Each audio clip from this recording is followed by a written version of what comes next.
మత్తయి సువార్త 18వ అధ్యాయము 15వ వచనం నుంచి, మరియు నీ సహోదరుడు నీ ఎడల తప్పిదము చేసిన ఎడల నీవు పోయి నీవును అతడు ఒంటరిగా ఉన్నప్పుడు అతనిని గద్దించుము. అతడు నీ మాట వినిన ఎడల నీ సహోదరుని సంపాదించుకొంటివి. అతడు వినని ఎడల 2-3 సాక్షుల నోట ప్రతి మాట స్థిరపరచబడినట్లు నీవు ఒకరినిద్దరిని వెంటబెట్టుకొని అతని యొద్దకు పోము. అతడు వారి మాటయు విన్న ఎడల ఆ సంగతి సంఘమునకు తెలియజెప్పుము. అతడు సంఘపు మాటయు వినని ఎడల అతనిని నీకు అన్యునిగాను సుంకరిగాను ఎంచుకొనుము. భూమి మీద మీరు వేటిని బంధింతురో అవి పరలోకమందును బంధింపబడును. భూమి మీద మీరు వేటిని విప్పుదురో అవి పరలోకమందును విప్పబడునని మీతో నిశ్చయముగా చెప్పుచున్నాను. మరియు మీలో 2 తాము వేడుకొను దేని గూర్చి అయినను భూమి మీద ఏకీభవించిన ఎడల అది పరలోకమందున్న నా తండ్రి వల్ల వారికి దొరుకునని మీతో చెప్పుచున్నాను. ఎలయనగా 2-3 నా నామమున ఎక్కడ కూడి ఉందురో అక్కడ నేను వారి మధ్యన ఉందునని చెప్పాను. ఒక మనిషి మన ఎడల తప్పు చేస్తే వాని విషయంలో మనం ఎలా ప్రవర్తించాలో ఒక పాఠాన్ని నేర్పాడు ఇక్కడ. నీ సహోదరుడు నీ ఎడల తప్పిదం చేస్తే వాడిని అప్పుడే రోడ్డు నేవాకు, పర్సనల్గా వెళ్ళి వాడిని కలుసుకో, వాడితో మాట్లాడు. వాడు విని సరి చేసుకుంటే ఏం లేదు. వాడు దిద్దుకోకుండా అదే తప్పు కంటిన్యూ చేస్తే నీతో పాటు ఒకరిద్దరిని వెంట పెట్టుకొని వెళ్ళి వాడిని గద్దించు, వాడికి చెప్పు, నచ్చజెప్పు. అయినా వినకపోతే సంఘం ఎదుట బహిరంగముగా వాడిని హెచ్చరించు. అయినా కూడా వాడు మార్పు చెందకపోతే వాణ్ణి విసర్జించు. నీకు అన్యునిగాను సుంకరినిగాను ఎంచుకో అన్నాడు. మొత్తం 4 దశలు చెప్పాడు. మొదటిది సింగిల్గా పో, రెండవది 2-3 ఎదుట, మూడవది సంఘం ఎదుట. ఈ 3 దాటితే 4వది వాడిని విసర్జించు. ఇక వాడు సహోదరుల లెక్కలోకి రాడు, నీకు అన్యుడు వాడు. అన్యుడికి ఇంకెంత మాత్రమో వాడికి అంతే. ఇకను సుంకరి అంటే పాపైన మనుషుడు అన్నారు జక్కయ్యని. సుంకరులను పాపులకు గురుతుగా చూపిస్తారు. యేసు ప్రభు వారు చూసారా, మీరు గమనించినట్లయితే పాపులు పరలోక రాజ్యంలో మీకంటే ముందుగా ప్రవేశిస్తారని చెప్పడానికి వేశ్యలను సుంకరులను మీకంటే ముందుగా పరలోకంలో ప్రవేశిస్తారన్నాడు. వేశ్యలతో ఈక్వల్గా పోల్చి మాట్లాడాడు సుంకరులని. సుంకపు గుత్తదారుడైన జక్కయ్యని ఆ ప్రాంత ప్రజలు పాపి అయిన మనుషుడు అన్నారు. కాబట్టి నీకు అన్యునిగాను ఒక పాపి అయిన మనుషుడిగా వాడిని విసర్జించమన్నాడు. కాబట్టి మీరు కూడా మీ సహోదరులు ఇలా ప్రవర్తించండి అని మీకు చెప్పటానికి నేను ఈ మాటలు ఎత్తుకోవాలా. అసలు అది కాదు, అది మీరు చదువుకున్న అర్థమయ్యిద్ది. దానికి మళ్ళీ నేను వాక్య సేవకుండా మళ్ళీ స్పెషల్గా నేను మాకు చదివి వినిపించేది ఏంది? మీరు చదివినా మ్యాటర్ అర్థమైద్దిగా. పాయింట్ అది కాదు. మాట వినని ఒకడిని నువ్వు కానీ విసర్జించావంటే నేను కూడా వాడిని విసర్జిస్తా అని చెబుతున్నాడు దేవుడు. అది పాయింట్ ఇక్కడ. ఒకడిని నువ్వు అవుట్ చేసా, వెలివేసావనుకో, ఇక నా సన్నిధి నుండి కూడా వాడు వెలివేయబడ్డట్టే. బయట ఉన్నవాడిని ఒకడిని నువ్వు చేర్చుకున్నావు అనుకో, నేను కూడా వాడిని చేర్చుకుంటా అంటున్నాడు. ఇది కీలకమైన మాట. వాడికి అన్యుడిగా సుంకరిగా నువ్వు డిసైడ్ చేసావంటే వాడి కథ అంతే ఇక అన్నాడు. దీన్ని ఆధారం చేసుకునే 1 కొరింథీ పత్రిక 5వ అధ్యాయంలో జారత్వ పాపంలో ఉన్నవాణ్ణి శరీరం నశించడానికి నేను సాతానుకు అప్పగించాను అన్నాడు పౌలు. కొరింథీలకు రాసినటువంటి 1 పత్రిక 5వ అధ్యాయము 4-5 వచనాల నుంచి చదువు. ఏమనగా ప్రభువైన యేసు దినమందు వాని ఆత్మ రక్షింపబడినట్లు శరీరేచ్ఛలు నశించుటకై మన ప్రభువైన యేసుక్రీస్తు నామమున మీరును. శరీరేచ్ఛలు అన్నకాడ పుట్టినోట్లో శరీరము నశించుటకై అని ఉంటది. చదువు. మన ప్రభువైన యేసుక్రీస్తు నామమున మీరును నా ఆత్మయు మన ప్రభు అయిన యేసుక్రీస్తు బలముతో కూడి వచ్చినప్పుడు అట్టి వానిని సాతానునకు అప్పగింపవలెను. అదుగో, అంటే సంఘములో ఉన్న ఒకరిని మనం సాతానుకు అప్పగిస్తే ఇక వాడు అంతే సంగతులు అన్నమాట. ఇది సంఘం అంతా కూడా గ్రహించాల్సినటువంటి రహస్యం. సంఘములో సభ్యులుగా, క్రీస్తు శరీరములో అవయవాలుగా, అంగములుగా ఉన్న మనకి ఇవ్వబడిన అధికారము ఎంత గొప్పదో, ఎంత దొడ్డదో, ఎంత శ్రేష్టమైందో ఆ పవర్ ఇక్కడ రిలీజ్ అవుతుంది, ఇక్కడ వ్యక్తం అవుతుంది. నువ్వు ఒక వ్యక్తిని ఆమోదించి ఉంచితే ఉంటాడు, నువ్వు తిరస్కరించి అవాయిడ్ చేశావంటే వాడు పరలోకంలో కూడా నెట్టివేయబడతాడన్నమాట. నువ్వు ఏది బంధిస్తావో అది నేను అక్కడ బంధిస్తాను, నువ్వు ఏది విప్పుతావో అక్కడ నేను విప్పుతాను అన్నాడు. అయితే ఒక మాట, సాధ్యమైనంత వరకు మన సహోదరుల తప్పిదాలను క్షమించి, ప్రేమించి, తొందరపడి విసర్జించకుండా మనం జాగ్రత్త పడాలి.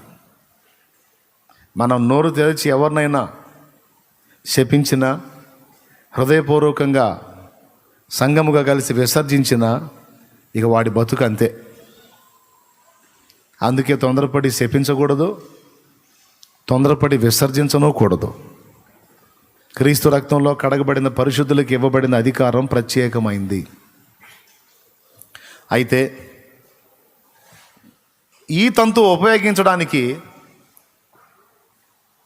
మనకి ఒక టీం ఉంది, వాళ్ళ మీద మనం ఉపయోగించవచ్చు. ఇది మనకివ్వబడిన అధికారాన్ని ఎవరి మీద అంటే మనుషులు ఎవ్వరి మీద కాదు, మనుషులు ఎవ్వరి మీద కాదు. యేసు ప్రభువే చెప్పాడు ఒక వ్యక్తి గురించి, ఆ వ్యక్తి మీద మనం ఉపయోగించవచ్చు. మీరు అదే మత్తయి సువార్త 12వ అధ్యాయము ఒక్కసారి తీయండి. 12వ అధ్యాయము 28వ వచనం నుంచి 29వ వచనం నుంచి చదువు. ఒకడు మొదట బలవంతుని బంధింపని ఎడల ఎలాగో ఆ బలవంతుని ఇంటిలో చొచ్చి అతని సామాగ్రి దోచుకొనగలడు. ఈ మాట ఏ సందర్భంలో చెప్పాడో తెలుసా? యేసయ్య ఏ సందర్భంలో చెప్పాడో తెలుసా? మూగతనం, చెవిటితనం కలిగించిన దయ్యం ఒకటి పట్టింది ఒక అబ్బాయికి, ఒక వ్యక్తికి. వాడు అప్పటిదాకా మనం చెప్పే మాట వినపడదు, మాట్లాడలేడు. యేసు ప్రభు దగ్గరికి తెచ్చినప్పుడు యేసు ప్రభు వాడికి శరీరంలో ఉన్న రోగమా లేకపోతే దురాత్మ వల్ల ఆ గతి పట్టాడా గ్రహించి, అది శరీర సంబంధంగా సంభవించిన జబ్బు కాదు, అది దురాత్మ వల్ల కలిగిన బలహీనతను ఎరిగి వాళ్ళలో ఆ వ్యాధిని చూపించినటువంటి అమోఘతనం, చెవిటితనం అనే జబ్బును చూపించిన దయ్యాన్ని గద్దిస్తాడు. గద్దించి వెళ్ళగొట్టగానే వాడు అప్పటిదాకా మాట్లాడినోడు ఇక మాట్లాడటం మొదలు పెడతాడు. వినడం చేతగాని వాడు అప్పటి నుంచి వినటం మొదలు పెడతాడు. అంటే వాడికి చెవుడు పోయిద్ది, మూగతనం పోయిద్ది. చెవిటివాడు వినేవాడు అవుతాడు, మూగవాడు మాట్లాడుతూ మొదలు పెడతాడు. ప్రజలంతా విభ్రాంతి నొంది, అమ్మో ఇది మామూలు శక్తి కాదు అని యేసుని గురించి ఘనపరిచి మాట్లాడుతుంటే, ఈ కుళ్ళుబోతు రకాలు ఉంటారు కదా, ఈ కుళ్ళుబోతు రకాలు, అసూయ రకాలు, ఈ పరిసయ్యులు ఉన్నారే, వాళ్ళు ముందుకొచ్చి ఇతడు బయల్జేబూలు వలన దయ్యములను వెళ్ళగొట్టుచున్నాడు అన్నారు. బయల్జేబూలు అంటే దయ్యముల అధిపతి. అంటే ఎవరో తెలుసా? యేసు ప్రభుని ఎవరంటున్నారో తెలుసా? దయ్యముల అధిపతి అంటే సాతాను. ఇతను సాతాను కాబట్టి సాతానుకు మరి వాడి టీం లోబడిద్ది కదా. మరి దయ్యాలన్నిటి మీద రాజు సైతాన్ కాబట్టి ఇతను అది కాబట్టి ఇతను ఆజ్ఞాపించగానే దయ్యాలు లోబడుతున్నాయి అన్నాడు. చూసారా ఎంత మాట అన్నారు? అప్పుడు యేసు ప్రభు అన్నాడు, ఒరే మీకు మైండ్ పనిచేస్తుందా? మెంటల్ ఏమైనా ఎక్కిందా? తనకు తానే వేరుపడిన ఏ రాజ్యము నిలవనేరదు. సాతానుకు సాతానే వేరుపడితే వాడి రాజ్యం ఎలాగూ నిలుచును? దయ్యము దయ్యాన్ని వెళ్ళగొట్టిన ఎడల వాని రాజ్యం ఎలాగూ నిలుచును? తనకు తానే వేరుపడిన ఏ రాజ్యము కానీ ఏ మనుషుని ఇల్లు కానీ నిలవదు. మరి నేను దయ్యాలను వెళ్ళగొట్టినప్పుడు సాతాను వాళ్ళని వెళ్ళగొట్టాను అన్నారు. మరి మీ పిల్లలు కూడా నాతో పాటు వెళ్ళగొడుతున్నారు కదా దయ్యాలని, మరి వాళ్ళు ఎట్లా వెళ్ళగొట్టారు? వాళ్ళు కూడా దయ్యాలను ఒప్పుకుంటారా మీరు అని చెప్పి అక్కడ ఒక లాజిక్ చెప్తున్నాడు. నేను సాతాను కాదురా, నేను దైవ కుమారుణ్ణి. ఈ లోకం మొత్తాన్ని వాటి బంధకాల్లో బంధించి ఉంచిన బలవంతుడు ఒకడు ఉన్నాడు. వాడి ఇల్లు దోచుకోవటానికి వచ్చా ఇప్పుడు నేను. స్తోత్రం. ఎందుకు వచ్చా? వాడి ఇల్లు ఏంటో తెలుసా? ఈ లోక రాజ్యములు వాడి ఇల్లు దోచుకోవడానికి వచ్చాను నేను. అలా దోచుకోవడానికి వచ్చినప్పుడు బలవంతుడైన వాడిని మొదట బంధించితేనే కానీ అది సాధ్యం కాదు. బలవంతుడగు వాడిని మొదట బంధించితేనే కానీ వాడి ఇల్లు దోచుకొన సాధ్యము కాదు అన్న మాట మనకి ఎత్తి చూపించాడు అక్కడ. వాళ్ళకి అడిగిన మాటకి సమాధానం చెప్పినట్టుగానే మన జీవిత కాలానికి సరిపడిన ఒక మంచి పాఠాన్ని ఇక్కడ ఇస్తున్నాడు. భూమి మీద బలవంతుడు ఒకడు ఉన్నాడు, వాడి సమూహం ఒకటి ఉంది. మీకు తెలుసా? యేసు ప్రభుకున్న పేర్లు సైతాను కూడా కొన్ని ఉన్నాయి. యేసు ప్రభుకున్న పేర్లు సైతాను కూడా కొన్ని ఉన్నాయి. రాత్రి ఒప్పిచెర్లలో ఈ విషయం ప్రస్తావించాను నేను. వాటిల్లో ఒకటి వేకువ చుక్క. యెషయా గ్రంథము 14వ అధ్యాయం 12వ వచనం మీరు చూస్తే సాతానుని ఇలా పిలుస్తాడు, తేజో నక్షత్రమా వేకువ చుక్క అని. అండర్లైన్ చేసుకో, అక్కడ సాతానును వేకువ చుక్క అని పిలిచాడు. ప్రకటన గ్రంథం 22:16లో నేను దావీదు వేరు చిగురును ప్రకాశమానమునైన వేకువ చుక్కనై ఉన్నాను అన్నాడు యేసు. ప్రకటన గ్రంథము 22:16 యేసు ప్రభు తన్ను తాను వేకువ చుక్క అని చెప్పుకున్నాడు. యెషయా గ్రంథం 14:12లో సాతాను పేరు కూడా వేకువ చుక్క అని వాడు కూడా పిలువబడ్డాడు. అలాగే యెషయా గ్రంథంలోనే 9వ అధ్యాయం 6వ వచనంలో ఎలయనగా మనకు శిశువు పుట్టెను, మనకు కుమారుడు అనుగ్రహింపబడెను, ఆయన భుజము పైన రాజ్యభారం ఉండును, ఆశ్చర్యకరుడు, ఆలోచనకర్త, నిత్యుడగు తండ్రి, సమాధానకర్తయగు అధిపతి, బలవంతుడగు దేవుడు అని ఆయనకు పేరు పెట్టబడును అన్నకాడ బలవంతుడగు దేవుడు అన్నాడు. అలాగే అపవాదిని కూడా ఇక్కడ మత్తయి సువార్త 12వ అధ్యాయము 29వ వచనంలో బలవంతుడు అని పిలుస్తున్నాడు. వాడు కూడా బలవంతుడేనట. దీని గురించే మళ్ళా హెబ్రీ పత్రిక 2వ అధ్యాయం 14వ వచనంలో మరణ బలం గలవాడు అని అపవాదిని ప్రస్తావించాడు. వాడు బలవంతుడు. ఏం బలం వాడిదంటే మరణ బలం. మనుషుల పాపాన్ని ఆధారం చేసుకొని మరణాన్ని వారి మీదికి తీసుకొచ్చి ఏలేటట్టు చేసే బలం. మరణ బలం గలవానిని అనగా అపవాదిని తన మరణము ద్వారా నశింపజేయుటకును అన్నాడు అక్కడ. వాడికి కూడా బలవంతుడు అన్న పేరుందా లేదా?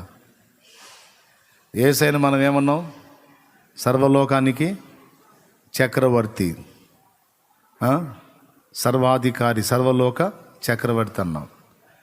వాడికి కూడా లోకాధికారి అనే పేరు ఉంది. సాక్షాత్తు యేసయ్య పిలిచాడు, ఇది లోకాధికారి వచ్చుచున్నాడు. అంటే వాడు కూడా లోకానికి అధికారి అని పిలువబడ్డాడు. అయితే ఇప్పుడు ఇవన్నీ వాడిని గణపరుస్తానికి చెప్పట్లా నేను. అయితే ఇందులో చిన్న ట్విస్ట్ ఉంది. వాడు వేకువ చొక్కే కానీ వాడు చీకటి చొక్క అయ్యాడు. అర్థమైందా? తేజో నక్షత్రం తన తేజస్సును కోల్పోయింది, వేకువ చుక్క కాస్త చీకటి చుక్క అయిపోయింది. కానీ యేసు తన్ను గూర్చి తన్నేమన్నాడు? ప్రకాశమానమైన వేకువ చుక్కను అన్నాడు. అంటే ప్రకాశించుట మానలా, నిరంతర ప్రకాశము. చుక్క మన సైంటిఫిక్ భాషలో, సైన్స్ భాషలో నక్షత్రం, స్టార్. అవునా? సూర్యుడు ఒక నక్షత్రమా, ఒక గ్రహమా?